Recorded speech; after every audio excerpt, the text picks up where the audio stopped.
Assalamualaikum warahmatullahi wabarakatuh. Saudara-saudara kaum muslimin wal muslimat, semoga kita semua dalam lindungan Allah Subhanahu wa taala, dan kita bersyukur kepada Allah Subhanahu wa taala atas segala nikmat yang Allah berikan, dan bersalawat kepada Rasulullah sallallahu alaihi wasallam dengan mengucap Allahumma shalli ala sayyidina Muhammad wa ala ali sayyidina Muhammad. Saudara-saudara yang mulia, kali ini dalam konten saya kali ini saya akan menuturkan kisah perjalanan para sahabat ke Tabuk melewati perkampungan kaum Tsamud. Perang Tabuk adalah peperangan yang sangat masyhur. Inilah perang terakhir yang dipimpin oleh baginda Rasulullah SAW.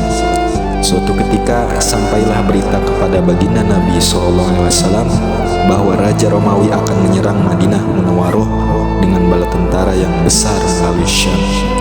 Menyongsong berita itu, pada hari Kamis tanggal 5 bulan Rajab tahun ke-9 Hijriah, beliau berangkat dari Madinah untuk menghadapi mereka. Ketika itu cuaca sangat panas dan jumlah musuh pun sangat besar.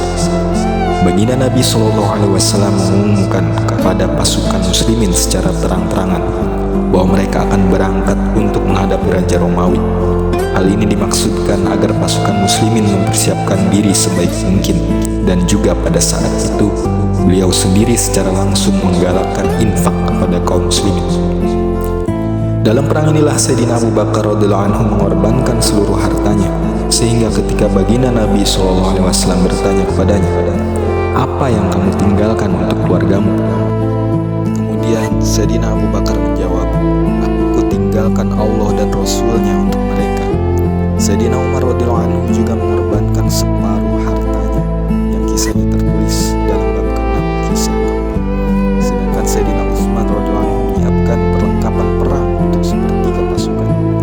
Demikian pula setiap sahabat yang lain menginfakkan harta menurut kemampuan mereka masing-masing. Padahal masa itu kebanyakan para sahabat radhiyallahu anhum sedang mengalami kesempitan, sehingga 10 orang sahabat harus bergantian mengendarai seekor unta. Oleh sebab itu, perang ini pun disebut sebagai Jaishul Usrah atau pasukan kesulitan. Jarak yang ditempuh sangat jauh dan musim yang sangat panas.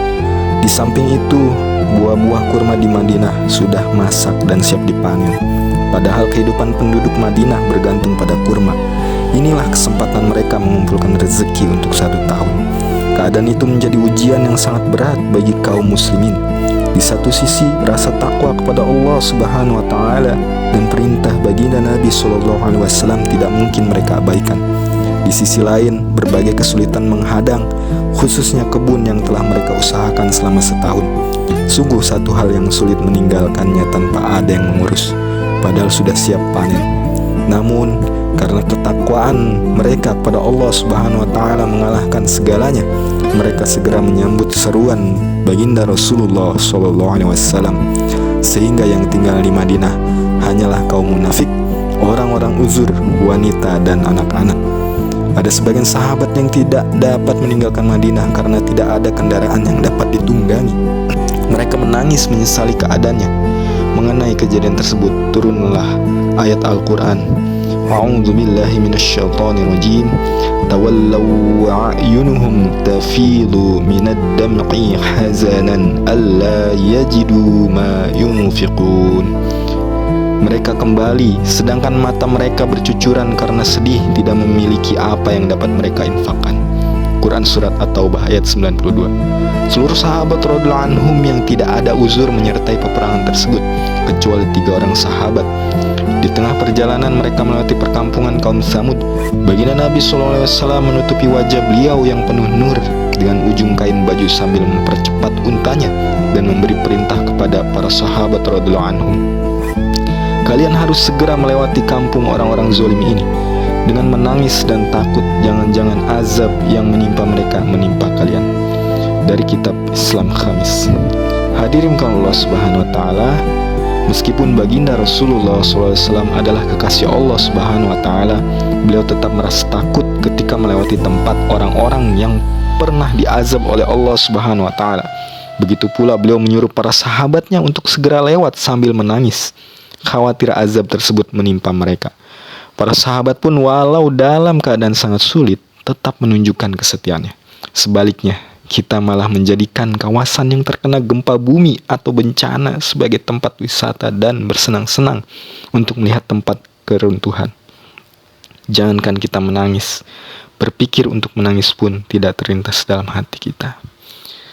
Hadirin Allah Subhanahu wa taala, demikianlah kisah Rasulullah SAW melewati kampung kaum Tsamud yang pernah diazab oleh Allah Subhanahu wa taala. Semoga kisah ini menjadi pelajaran untuk kita, menjadi ibrah untuk kita, bagaimana kita untuk tetap meningkatkan rasa ketakwaan kita dan ketaatan kita kepada Allah Subhanahu wa taala. Amin amin ya rabbal alamin. Wabillahi taufiq wal hidayah. Wassalamualaikum warahmatullahi wabarakatuh.